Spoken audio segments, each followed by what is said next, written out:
Guys, welcome to Comfy Cozy Up. So we are in March. Yay, March. I'm so excited because I am a spring person. Warmer weather is what brings me joy. I am not a winter person. I've been fighting the winter blues, but it looks like it's coming to an end soon. So yeah, we're gonna celebrate the 50s, even though that's still cold. But let's talk about the books I read in February. So February was 7 books. Didn't finish my TBR, but I did read a lot of really good books, different books, literary fiction. We have a little bit of horror in there. We have some tearjerkers in here. We have some classic in here. So let's talk about these books. So we're going to start with Mama Ruby. I love this. I reviewed this. This is a book that is a follow-up to a book I read 10 years ago.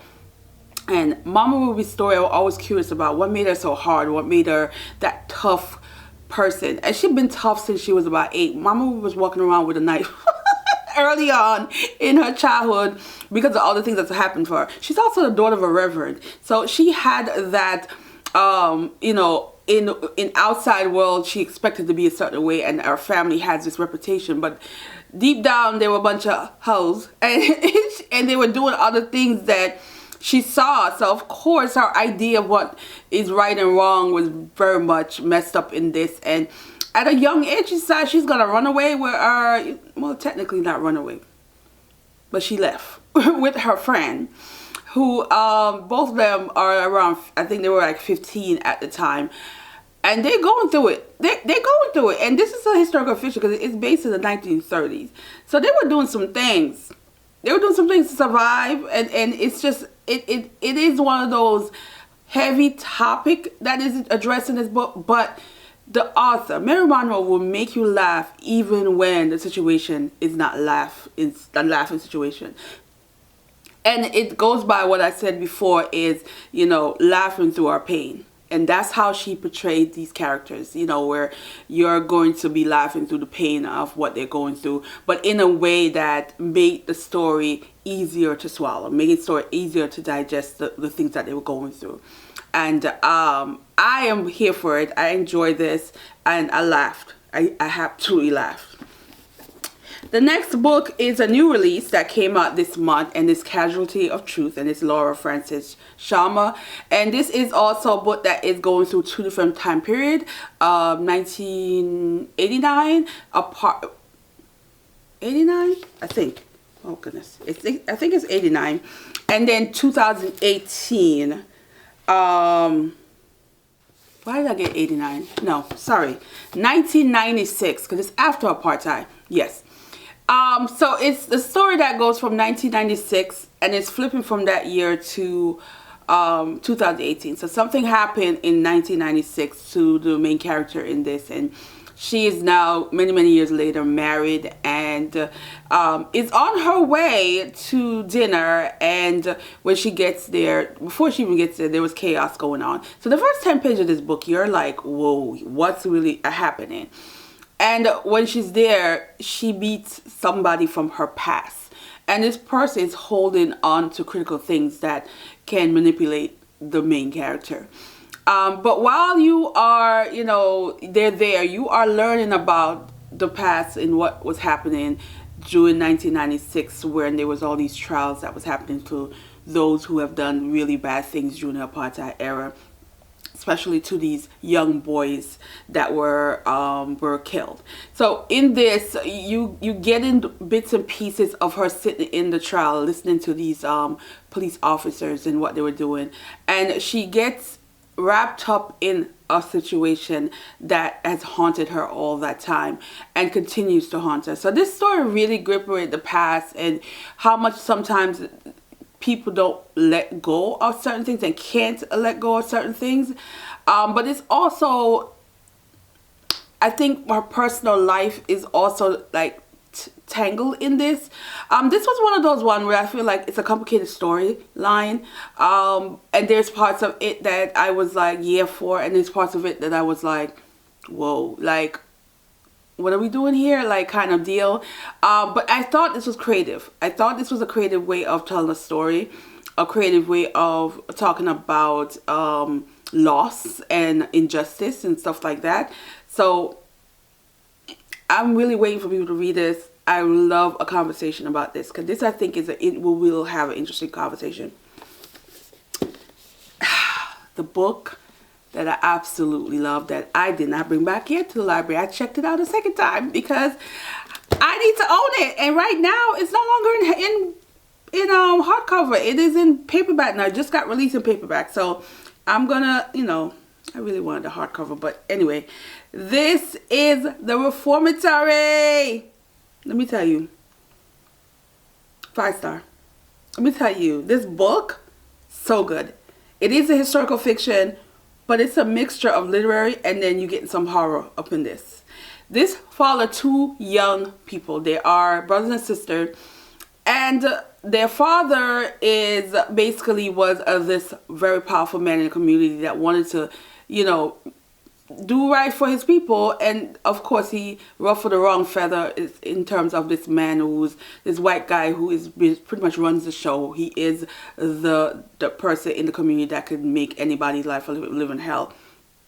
So they decided to wrongfully accuse him of a crime so they can have an excuse to lynch him. He found out, ran away, but of course he left his children, and at the time his wife. But his wife, which is their mother, passed away from cancer. So these 2 young people are like barely surviving, trying to survive, and lo and behold, the son of that man decided that he wanted to go at the young girl, and the 12-year-old boy, Robert, decided to defend his sister by kicking the guy. Yeah, wasn't a good look. The father saw, and of course he ended up in a reformatory school. But what made the story interesting is this reformatory school has bad things that have happened where people, young boys, have passed or killed brutally unalive, that kind of situation. Their ghosts are still there. So their ghosts are haunting the place, and this poor boy has the ability to see them. And the person who is running the place is also realizing that he has this gift, wants him to catch the souls. Yeah. Think of that aspect, but think of the survival part of this book. This is that book where you hoping and you are on your, like holding on to hope towards the end, that this book works out in a favor you want. You want them to win. You want them to survive. And that's what you get in this. But the whole ghost aspect was very interesting. I love how some of the way they depict the scary things wasn't that scary to me, because I think because it has that realistic element where you're talking about somebody, you see someone who may have died by a knife, and the knife is I'm thirsty, and the knife was hanging off their body, that kind of deal, or they have burned. It's so good. So good. I was like, okay, this is why the hype, this is why this ended up on so many people's favorite book of the year for last year. So this is definitely a favorite. Love it, love it, love it, and I highly recommend it. If you, like me, that don't like scary, this is not as scary, it's just intense. It's very intense. That's the best way to describe this book.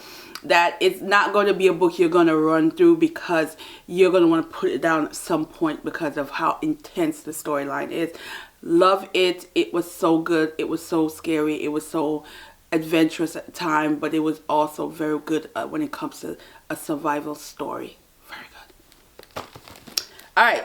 Then we get to the Read Sold It book of the month, and that is Country Place. And this is Ann Petrie. Let me tell you, I love a messy classic. And I love a messy classic when you're rooting for the demise of somebody. That's how I felt when I was reading this. So you have this man that is just coming home from the war. He is been away for 4 years. Right before he went, he had a new wife. And so he's like in the cab, and this cab driver, who was like the town gossip, he know everybody's business, decided that he's gonna just share with him that, there's a possibility his wife is out there hoeing. So, and it's with this particular man in the community that is just have that reputation of doing that. Needless to say, all hell breaking loose in this. I I really enjoyed this in terms of the twist and turn of the things that was happening, how secrets were revealed, the whole drama behind why people would do the things that they do. This also makes me realize a woman write this story. You know, this is a woman that's writing this story because of giving the voice to even the cheat, the somewhat villain in this. I do love the ending. It was like a sweet ending because, again, I was here for the demise.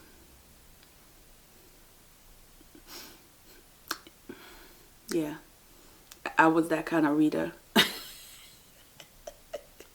Love the cover. This is such a beautiful cover. It's my second Ann Petrie book. The after story of what people thought of her writing a story that's mainly, the characters are mainly white. I could care less, but I enjoyed the story. It was interesting and funny. The book that I knew was going to be a very emotional read for me was Isaac's Song, and this is by Danielle Black, and this is the follow-up to For Don't Cry For Me. And for those of you who know my situation with my father passed not too long ago, and that the fact that this book was going to be a hard hitter, this is therapy for me. This book is that book that sometimes you need to see it on page, you need to see the words, you need to understand the power that apology can have over someone's life, including mine, and waiting and knowing you're never going to get it. And what do? What does it matter? That kind of deal. It's a different healing process I'm still going through. And I think books like this, it gives me some clarity that I'm struggling with. And so I appreciate this so much, and this is such a personal read. And I think even if you don't see it that way, I think this is one of those books that I think most people will get something from it that is more to it than just a book, you know, that kind of deal.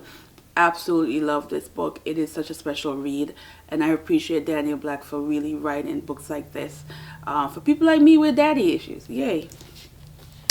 And then we end up with the subscriber pick, which is a classic, and it is the Canterville Ghost by Oscar Wilde. It is short, it is sweet, it is such a fun book. This is basically this minister and his family decide they're gonna move up in this haunted house. They don't care, they're gonna do it, but the ghost in there is really trying to creep them out so they can leave, but that's not happening. And then you get a little soft spot for the ghost because you realize why the ghost is stuck. And we're talking about stuck for a couple of centuries. But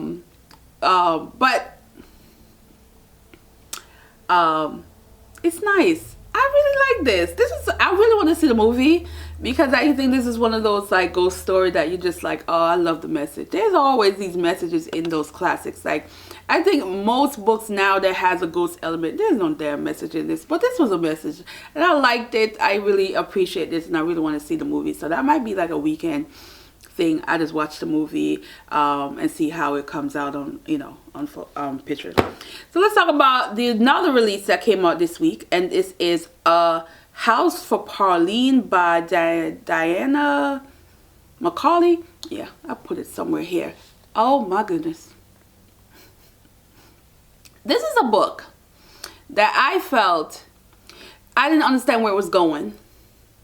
But I realized it is so much deeper, and it makes me think about a lot of things, particularly properties with long history that is still standing from slavery days, or land that was once had history, painful history.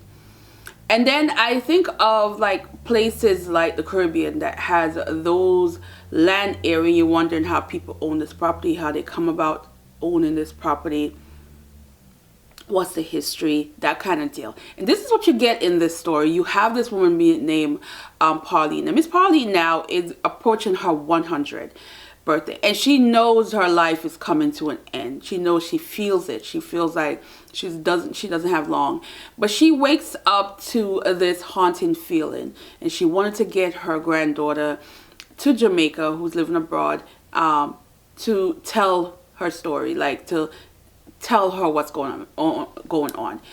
And so this is basically a woman that's 100, and you are getting 100 of her years, meaning her childhood, what happened when she was a child, her friends, her family, her life, how she became a mother, and what happened, how she had to survive, the little ganja woman, and growing all kind of crops just to survive, and all of how she acquired this house, that she lives in this house that has a generation. This is the house that she knows. This is her generation. But how it was built, the story about how it was built, the stones, the symbolic of certain things on that particular property. And so you digging back and you digging on things that she did, things that she felt guilty about. But then it has this really interesting behind story that I felt so like I have not seen anyone really writes about that, and in a way that I question, would I even feel this way about it? Because at first I had this feeling that I wouldn't want to be anywhere with that kind of history. But as you read it, especially when you get to the ending, you realize how important that story is. It makes you look at the book in a whole different way than before, where I'm like, okay, where are we getting at? Because I felt like, oh my gosh, she's telling so much, but it is, she's 100, so she had a lot to tell. But in my mind, I'm like, where we getting? But when we get there, it's just really, this is definitely a research book. I did read up on the author's note where she talks about how she was somewhat discovered by, like, when you do the ancestry thing and somebody finds you, and there are the history of that family that may have discovered you in terms of from DNA, and you're thinking of who they were, who they may have been, who their lineages, they great whoever was, that kind of deal. I don't know if I would want to really know that side of my family. I don't think I would want any connection with the side of family that potentially had owned my family. So I think this book really made me think about a lot of things. And I was thinking about that. And she talks about that she used the Mason Hall, which is actually real. Real in Jamaica. But of course the storyline is not.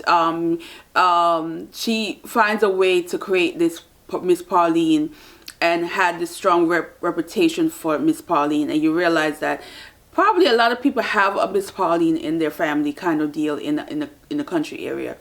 I do like this character Lamont in the book, where he is like a young boy who is, he has to come off really tough because of the circumstance he's in, but he has the soft side to him, and I love that he was there for Miss Pauline, making sure that she's okay, driving her around, because Miss Pauline is old, but she still want to walk around and drive all these places that he's taking her to, that somebody her age should have been being able to move like that, going up and climbing things. This woman was very strong, but I know that's a lot of older people in Jamaica still, especially those that grew up in a rural area. They're able to do a lot of things. So that was like interesting with this boy, and at the end I kind of felt some kind of way, like, if you don't stay your ass where you at, boy.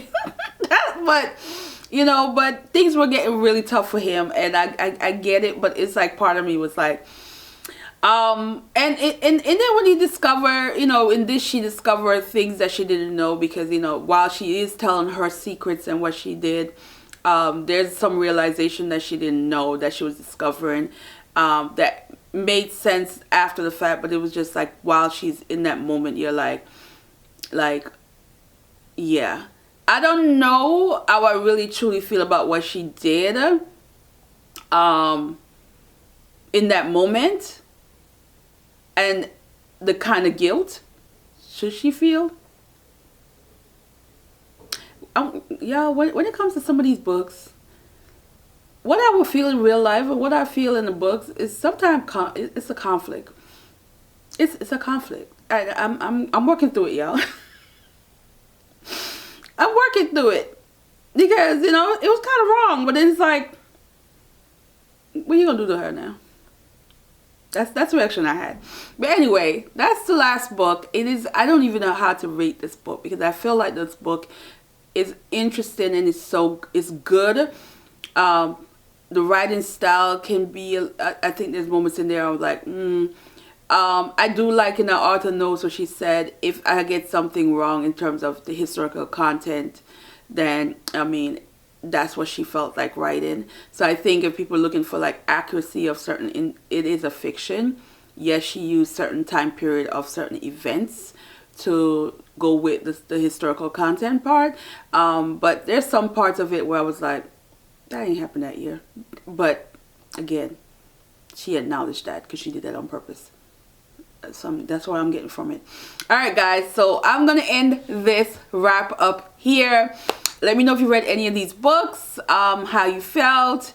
And, oh, about Miss Pauline's story. It is based in Jamaica. She's a Caribbean. She is of Jamaican heritage. So I really wanted to own this book, even though at first I was like, yeah, it's a Caribbean book. So it's definitely going to make it. And the Reformatory is definitely going to be on my shopping list that I am putting together for sometime in spring, probably April or May. Do a nice shopping of books that I want to add to my bookshelf. So anyway, so we're going to end this here. See you in the next video. Let me know if you read any of these books and how you felt. And I'll talk to you later, guys. Bye.